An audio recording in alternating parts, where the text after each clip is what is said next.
quando nella notte l'auto guidata da Lorenzo Niero, 23enne di Mirano, si è schiantata in via Scaltenigo. Per lui non c'è stato nulla da fare. Una persona è stata arrestata dai carabinieri al termine di un pericoloso inseguimento per le vie di San Stino di Livenza che si è concluso in aperta campagna. I carabinieri di Asolo hanno arrestato un 37enne pregiudicato. Doveva scontare una condanna per una rapina risalente a 10 anni fa a danno di un tassista. Nel prossimo governo ci sarà un Ministero del Mare, l'ha detto Salvini oggi a Mestre per la campagna elettorale e poi all'M9 con il governatore Zaia. Le opportunità offerte dai fondi che arriveranno per il rilancio dell'economia saranno un'occasione preziosa anche per Venezia, lo ha detto il segretario del PD Zingaretti in città per Baretta.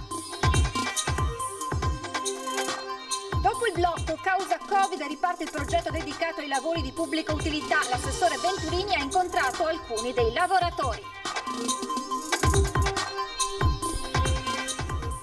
Susanna Nicchiarelli presenta a Venezia un film dedicato alla figlia minore di Marx, secondo titolo italiano del concorso. Ecco come è nato il film.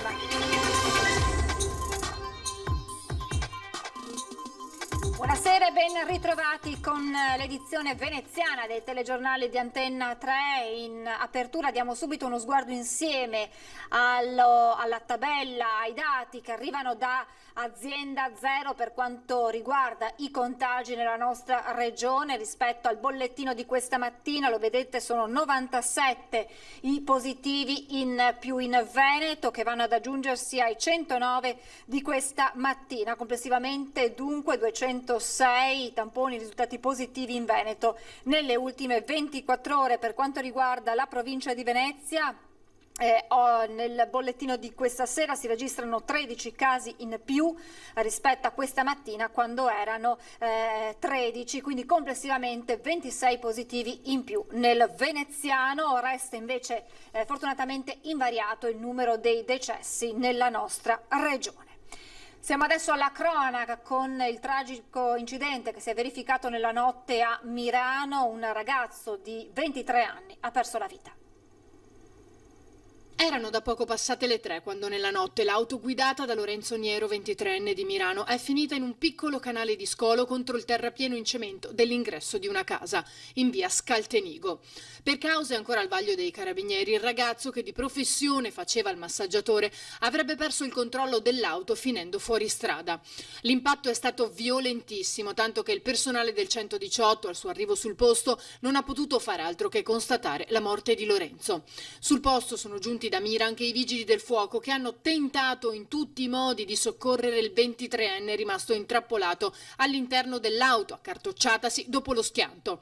Per accedere all'abitacolo hanno dovuto utilizzare ben 2 scale nel tentativo di rianimarlo. Le operazioni però sono apparse da subito difficili e complicate anche per la posizione del mezzo.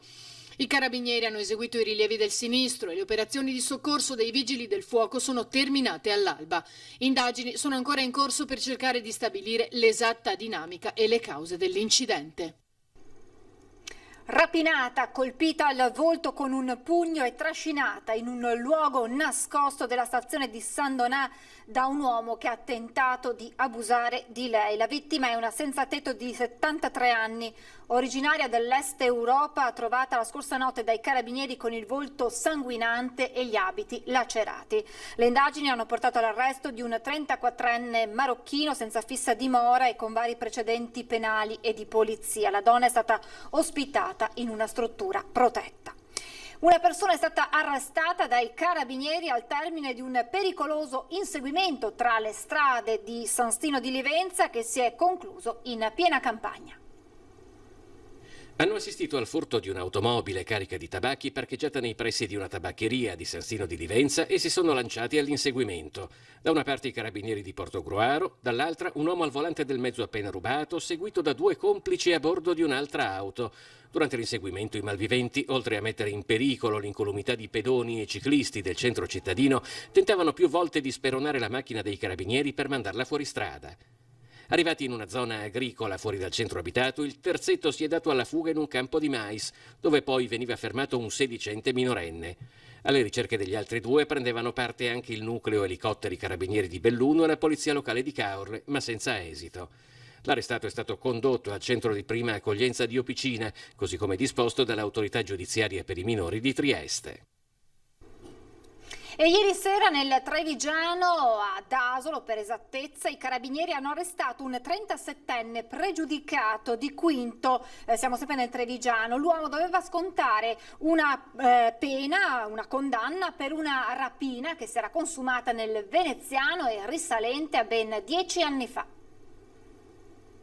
Il conto con la giustizia gli si è presentato nel corso di quello che doveva essere un normale controllo di routine a 10 anni esatti dalla rapina che lo aveva visto protagonista nel litorale veneziano. È la serata di venerdì quando i carabinieri di Asolo fermano in via Giorgione un'auto con 2 uomini a bordo. Scattano le solite verifiche dei documenti e l'analisi incrociata dei dati tra caserme. È qui che l'uomo seduto a lato conducente, un 37enne italiano residente a Quinto ma senza fissa dimora, viene riconosciuto come destinatario di un ordine di carcerazione emesso dalla Procura della Repubblica di Venezia ancora nel mese di febbraio 2016. L'uomo doveva scontare una pena di 1 anno e 4 mesi di reclusione per una rapina aggravata commessa a Caorle nell'agosto del 2010. All'epoca il 37enne insieme a un complice aveva aggredito un tassista del posto, prima bloccandolo alla guida del suo taxi, poi rapinandolo del guadagno della giornata, una somma di circa 240 euro. Dopo la sentenza l'uomo si era dato alla macchia, ma ora a 10 anni da quei fatti è stato portato alla casa circondariale di Treviso. Siamo alla politica, continua il tour veneto del leader della Lega, Matteo Salvini, oggi a Mestre. Nel prossimo governo ci sarà un Ministero del Mare, ha detto il segretario del Carroccio, a Mestre appunto per la campagna elettorale, perché, ha continuato Salvini, non si possono aspettare 10 anni per togliere dei fanghi dai canali o attendere il via libera dell'ultimo degli uffici. Per Salvini un passaggio fondamentale in questo senso è l'autonomia per favorire impresa e lavoro contro burocrazia. Il leader leghista si è recato in tarda mattinata a Mestre, dove l'ha raggiunto il presidente Zaia. I due sono stati anche all'M9 e c'è stato uno scambio di battute divertenti. Ecco perché siamo diversi, io amo i mossi e lui i bianchi fermi. Le opportunità offerte dai fondi che arriveranno per il rilancio dell'economia saranno un'occasione preziosa anche per Venezia. Lo ha detto il segretario del Partito Democratico, Nicola Zingaretti, in città per sostenere la candidatura a sindaco di Pierpaolo Baretta. Venezia ha quasi tutto per vivere con felicità e serenità i prossimi anni. Gli manca qualcosa, gli manca un grande sindaco, uomo di governo che ama questa città e che ha visione. Questo uomo di governo è Pierpaolo Baretta. La positività di Arturo Lorenzoni ha solo prudenzialmente rallentato gli incontri pubblici del centro-sinistra veneziano. Il candidato sindaco Pierpaolo Baretta è il risultato negativo al tampone. Poco prima il segretario nazionale del Partito Democratico, Nicola Zingaretti, era intervenuto a Venezia a sostegno della sua candidatura. Il cuore della sfida è dare a Venezia il miglior sindaco possibile e per la sua storia e quello che ha fatto negli ultimi 300 giorni, almeno solo negli ultimi 300 giorni, è palese che per questa città è meglio lui che non altri prigionieri di schemi ideologici che casomai il futuro di Venezia, se si fossero affermati negli ultimi 200 giorni, l'avrebbero distrutta. Questa è la verità. Secondo Zingaretti, il difficile momento dell'economia del post-lockdown offre però opportunità di rilancio all'Italia in generale e a Venezia in particolare. Il recovery fund sono 750 milioni di euro. I paesi europei sono 27, su 750 milioni 209 vengono al nostro paese. E di questi 209 una parte importante dovrà venire in Veneto e a Venezia, legata però a cosa? Eccola il motivo della scelta del sindaco, a scelte, a strategie, a culture di governo che trasformano queste opportunità in concretezza per pensare alla rinascita di Venezia. Uno statuto speciale per salvare Venezia e Mestre è il progetto raggiungibile sia a livello nazionale che europeo della lista Idea Comune che sostiene la candidatura a sindaco di Pierpaolo Baretta. l'esodo dei cittadini è il termometro vero del fallimento di un'amministrazione. Quando un'amministrazione lavora bene, i cittadini anche da altri comuni arrivano. In questo caso vanno via. Dobbiamo porci una domanda. Secondo l'Istat, l'intero comune di Venezia conta poco più di 259.000 abitanti. Negli ultimi 50 anni se ne sono persi 104.000, in pratica una città come Vicenza. L'esodo non è solo un problema della laguna. Dal picco degli anni 70 l'entroterra ha perso poco più di 30.000 abitanti, tanto che a gennaio Verona ha festeggiato il sorpasso, è diventata la prima città del Veneto. L'obiettivo della lista Idea Comune per Mestre Venezia per risollevare la china è il raggiungimento dello stato speciale. Basta avere un accordo col MEF, col Ministero della Finanza e dell'Economia, perché con gli esoneri fiscali per le aziende e per i residenti che vivono a Venezia tu pareggi i maggiori costi di vita che queste imprese o questi cittadini hanno stando in una città isolata dall'acqua. Per la terraferma cambierebbe qualcosa? Per la terraferma cambierebbe moltissimo. Ricordiamo che nella terraferma noi abbiamo di Mestre, Marghera, eccetera, le tasse locali che arrivano al doppio delle tasse di Marcon, Spinetta. E perché questo? Perché non essendoci lo statuto speciale a Venezia e quindi dovendo anche pagare questa massa enorme di costi relativi al turismo, i costi vengono distribuiti sulla popolazione di Mestre. Ecco perché le tasse di Mestre sono più alte, quasi del doppio. E allora dopo, a un certo punto la gente non viene qui né a vivere, né a risiedere, né a fare attività produttive. Secondo la lista Idea Comune, che sostiene la candidatura a sindaco di Pierpaolo Baretta, lo statuto speciale non è solo una possibilità prevista dal Trattato di Lisbona a livello europeo, ma è soprattutto un obiettivo raggiungibile a livello nazionale. 5 anni fa noi avevamo firmato un patto con Brugnaro per arrivare allo statuto speciale. Questo patto è stato buttato via come carta straccia e noi siamo rimasti con una città che ha il solito problema dell'esodo. Vedete, l'esodo dei cittadini è il termometro vero del fallimento di un'amministrazione. Dopo il blocco causa Covid riparte il progetto dedicato ai lavori di pubblica utilità. L'assessore Venturini ha incontrato alcuni dei lavoratori. Per il quarto anno 30 persone afferenti agli utenti dei servizi sociali del Comune di Venezia hanno la possibilità per 6 mesi di imparare un lavoro, ricevere uno stipendio e iniziare un percorso verso l'inclusione lavorativa. E quindi un'attività importante perché 30 persone grazie a queste attività per 6 mesi appunto apprendono nuove funzioni di cura del verde pubblico, piccola manutenzione, attività di sistemazione parchi e altri luoghi o anche riordino archivi, e con questa professionalità che imparano possono poi un domani cercare autonomamente un percorso lavorativo autonomo. L'assessore Venturini si è recato in visita ai lavoratori di pubblica utilità partecipanti al progetto Venezia LPU 2019 e impegnati in vari cantieri. Il progetto include lavoratori esclusi dal mercato del lavoro, in difficoltà o a rischio povertà, che stanno realizzando un'esperienza con un contratto a tempo determinato di 520 ore, 25-30 a settimana, nonché la partecipazione per ognuno ad azioni di accompagnamento, orientamento lavorativo o interventi di ricerca attiva di lavoro. A marzo dovevano partire i contratti, ma a causa Covid il progetto è slittato a luglio e per qualcuno a settembre. Molte delle persone impiegate hanno poi avuto esperienze lavorative e quindi sono riuscite in un percorso di aggancio successivo all'esperienza che si è conclusa nei 6 mesi. Il progetto comprende servizi anche al Parco San Giuliano e al Forte, dove i lavoratori svolgono attività di giardinaggio o eseguono piccole manutenzioni di verde, prendendosi cura delle aree ampie. E ancora servizi presso Veritas, la Biblioteca Vezzi, il servizio imposte locali e riscossioni e altri. È una risposta del territorio a situazioni di marginalità che grazie a questo progetto possono essere superate.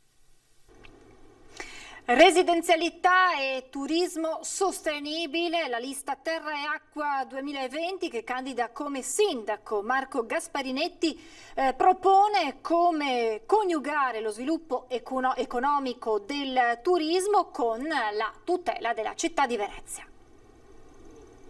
Stefano Croce, architetto e da 3 anni presidente dell'Associazione Guide Turistiche di Venezia, è l'assessore designato al turismo sostenibile della lista civica Terra e Acqua 2020 per il Comune. La lista è impegnata nel proporre una svolta politica, culturale e amministrativa che riporti la risorsa turistica all'interno dei canoni di sostenibilità sociale, ambientale ed economica, un argomento discusso anche in questo incontro organizzato a Santa Margherita dall'associazione Asterisco. Il turismo crea un dilemma tra la ricchezza che porta e i danni che fa. E qualsiasi cosa bella visitata, diciamo, oltre un certo limite non è più bella. Tra i candidati di Terra e Acqua 2020 c'è anche Andrea Zorzi, professore di diritto commerciale all'Università di Firenze e avvocato a Venezia. Il pericolo del turismo di massa si concretizza quando una città cessa di essere tale e si riduce a parco tematico ad esclusivo uso e consumo dei visitatori. Ma in Europa esistono anche politiche che possono coniugare turismo e residenzialità. Si potrebbe per esempio ipotizzare di fare come fa la Norvegia. I soldi che genera il turismo, quantomeno quelli direttamente provenienti dalle tasse di soggiorno, dalle tasse di turismo, da definire cose, non vengono usati per coprire la spesa corrente, vengono accantonati per investimenti sempre volti a contrastare questo tipo di la monocultura. Mi domando appunto se questo non possa in qualche modo disincentivare le amministrazioni a svendere, tra virgolette, la loro città. Al momento, purtroppo, Venezia dimostra invece in maniera esemplare il destino che viene spesso riservato a località dal forte richiamo turistico, ma è una Venezia da abitare e non solo da visitare, sostengono qui, è ancora possibile. Qualche istante di pubblicità e poi andiamo alla mostra del cinema di Venezia.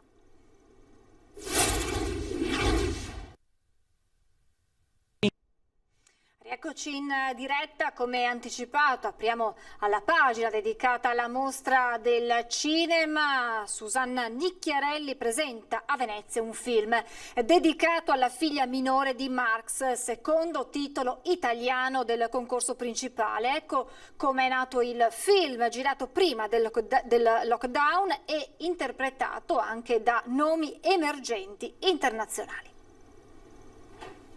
Alla mostra del cinema di Venezia Irrompono le donne è un film dedicato alla figlia minore di Marx, una donna di un'intelligenza politica fuori dal comune e tra le prime della storia a far convergere le istanze femministe con il socialismo italiano, l'ultimo lavoro della regista e sceneggiatrice italiana Susanna Nicchiarelli, secondo film italiano in concorso.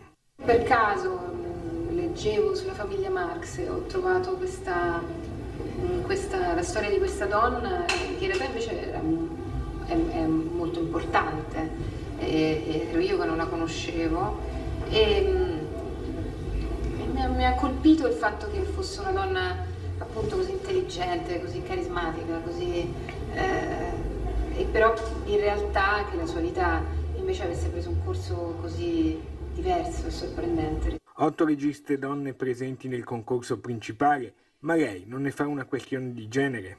Non credo sia una difficoltà perché uno è donna, credo che ci siano una serie di limiti forse che ci si pone perché è un lavoro faticoso e nell'immaginario è un lavoro da uomini, però ovviamente l'immaginario può cambiare. Siamo andati a trovare il cast del film all'Ungaria, ecco l'attrice britannica protagonista principale, Romola Garai. Il sogno della mia vita, poter venire a Venezia e poter venire al festival, per cui quando mi è stato detto che il film era stato selezionato mi sono detta beh sì, bello, però purtroppo il sogno della mia vita in realtà si è realizzato ma non si concretizza perché il festival non si terrà, e invece poi il festival si è tenuto, si sta tenendo e sono estremamente grata agli organizzatori, a tutti coloro che con grandissimo sforzo e grandissimo impegno per attuare le misure extra di sicurezza. Ieri sera sul red carpet, oltre al cast di Padre Nostro, anche Paola Baraglia, la cantante Arisa, Matteo Salvini con il ministro Boccia. Avranno parlato anche di autonomia? E allora sentiamo la nostra intervista realizzata con Pierfrancesco Favino, protagonista, lo avete sentito, del film Padre Nostro. Racconta le emozioni vissute ieri sera sul red carpet e in sala grande e dice: sono grato a Barbera e alla Biennale, felice che il segnale di ripartenza internazionale arrivi proprio dall'Italia. È un'emozione molto forte, soprattutto perché c'è stata emozione in sala, c'è stato un lungo applauso che ci ha sorpresi, ci ha fatto ovviamente molto felici. Per noi che venivamo con lo zainetto a vedere i film da adolescenti, adesso essere qua con un film in concorso è una bellezza, particolarmente in questo momento qui, con questo festival che si fa fisicamente nonostante quello che stiamo vivendo, è una bellissima soddisfazione. Un film impegnato, una storia particolare, come è stato il suo ruolo di protagonista di questa storia reale, vissuta dal regista, ma che assume un significato per tutti. La ringrazio, penso proprio che sia questo il motivo per cui l'abbiamo fatto. Io faccio sempre fatica a pensare che i film siano impegnati o non impegnati, penso che l'impegno ci vada permesso sempre, però penso che sia fondamentalmente una storia d'amore questa, per cui io credo che l'impegno è stato nel cercare di consegnare un'emozione a chi vede il film, come dice giustamente lei, è universale perché poi tocca il rapporto padre-figlio ed è lì che noi volevamo andare. L'emozione che c'è stata ieri credo che si sia riferita pressoché esclusivamente a quello. Sono molto grato a Barbera, alla mostra, alla Biennale, che abbia deciso di sfidare in qualche modo con la massima attenzione questa situazione. È un segnale fortissimo, è stato molto importante vedere tutti i presidenti delle mostre del mondo essere insieme a fare questa cosa, però va dato atto a Barbera e sono felice che avvenga in Italia. Sono felice che l'Italia stia dando un segnale al mondo dal punto di vista della vitalità del cinema attraverso questo festival. E nello spazio della Regione Veneto, all'Hotel Excelsior del Lido, nel pomeriggio alla Mostra del Cinema è andato in scena il primo evento Impresa Cinematografica Territori in Rete, nel corso del quale gli esperti del settore hanno fatto il punto sul cinema di domani e sulle prospettive di sviluppo del comparto, soprattutto alla luce dei recenti sviluppi legati all'emergenza coronavirus. In Veneto sono ben 529 le ditte di produzione cinematografica e produzione audiovisiva che hanno dovuto subire gli effetti dello stop totale causa Covid. Se ne è parlato in un interessante convegno promosso da CNA Veneto nello spazio della Regione Veneto nell'ambito della Mostra del Cinema di Venezia all'Hotel Excelsior al Lido. Una filiera importante per quanto riguarda il mondo del Veneto, che è fatta da centinaia di imprese che lavorano nei vari settori che sono parte integrante di questo mondo e che vogliono essere rappresentate qui all'interno della vetrina più importante italiana del cinema. È un momento rilevante anche per quanto riguarda le evoluzioni del cinema nel futuro e quello di cui stiamo ragionando è capire come, a seguito delle difficoltà che ci sono state in questi periodi, in questi mesi, come possiamo aiutare a rilanciare l'intero settore. La determinazione per uscire dalla crisi non manca. Le difficoltà più grandi sono state quelle proprio nella realizzazione dei film e le attività che hanno riguardato i set e hanno colpito anche tutto il mondo degli eventi che sono comunque collegati al sistema del cinema e di tutta la filiera. Noi riteniamo che adesso, un po' alla volta, rispettando tutte le prescrizioni dal punto di vista sanitario, si possa ricominciare. Eventi positivi in grado di aprire una via nuova ci sono. Abbiamo scelto Venezia da vivere e Barchin come esperienze locali perché crediamo che dalle esperienze locali come queste si possa prendere dei grandi spunti per tutto il territorio nazionale. Nello specifico sono due esperienze, una nel comparto moda che vanno a rappresentare quello che è la digitalizzazione attraverso eventi online di quello che è la sfilata piuttosto che la presentazione di un prodotto. Nel caso di Barchin invece è un vero e proprio cinema fatto sull'acqua con delle barche e queste sono due modalità, soprattutto la seconda, che riprendono quello che sono la storia del cinema, cioè il drive-in, per essere contemporanee e adeguate a un territorio quello che è la Laguna di Venezia. Con queste parole si chiude questa edizione dei nostri telegiornali. Vi lascio come sempre le previsioni del tempo. Grazie per essere stati con noi. Buona serata e buona domenica.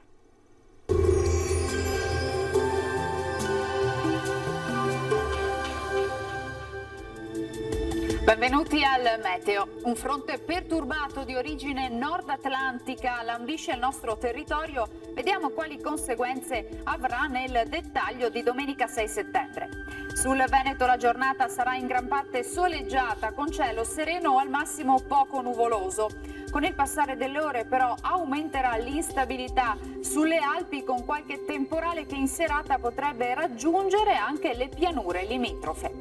Temperature minime tra 15 e 20 gradi, massime invece tra i 25 e i 30 gradi all'incirca. Ci spostiamo ora sul Friuli Venezia Giulia, anche qui da prima condizioni di bel tempo, entro sera più nubi con occasionali piogge sparse. Temperature minime fino a 19 gradi, valori massimi oscillanti tra i 27 e i 29 all'incirca. Infine sul Trentino Alto Adige ci attende una domenica soleggiata, anche qui però dal pomeriggio cielo più nuvoloso e precipitazioni via via più diffuse. Temperature minime sui 16-17 gradi, massime invece fino a 25 gradi. Dal meteo per ora è tutto, io vi auguro un buon proseguimento in compagnia di Antenna 3. Arrivederci.